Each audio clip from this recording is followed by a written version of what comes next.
Well, up to now, my little videos of Malahide have covered an awful lot of the shops that I remember during the 1950s and 60s.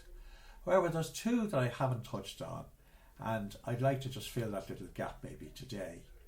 Now, if you look down from the Diamond towards the Garda Barracks, on the left-hand side, before you come to the cinema in the 1950s and 60s, there was two shops.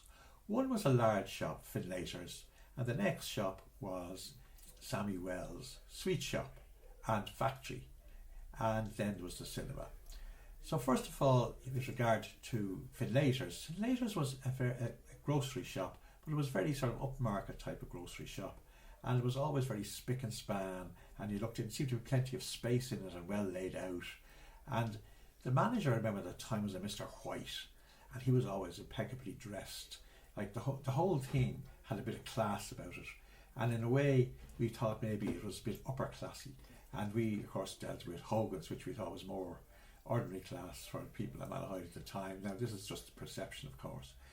The thing about Findlaters, interesting enough, was it was a huge chain at the time in Ireland, and a very, very popular chain in that, but for some reason at the end of the 60s it went out of business. The headquarters of it was in O'Connell Street, at the corner of O'Connell Street and Cahill Street.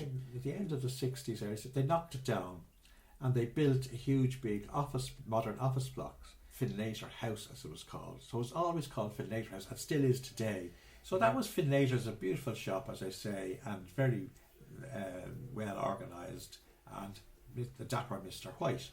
Now between that shop and the cinema was Sammy shop and factory. In fact, it was mainly the factory that was located there, because the shop really wasn't open all the time or anything like that. What happened was, you went in the front door and you came along, and there was a little desk, and on the desk there was a bell.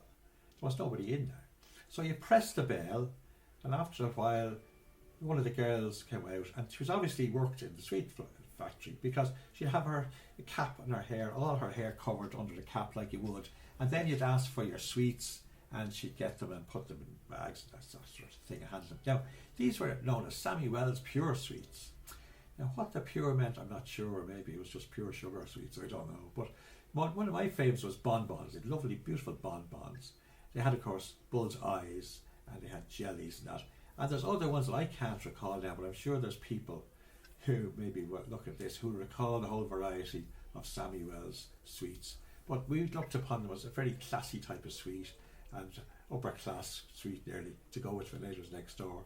And that was a fond memory I had of going in and pressing the bell and waiting to get your sweets when you had a few bob. And then after that, next door to that was the cinema. Now I've covered the cinema before, so I'll say no more about that. But I just wanted to fill that little gap in between the last two shops that I hadn't mentioned that I remember in the 50s and 60s. And I hope you find it all interesting. And that's it for today.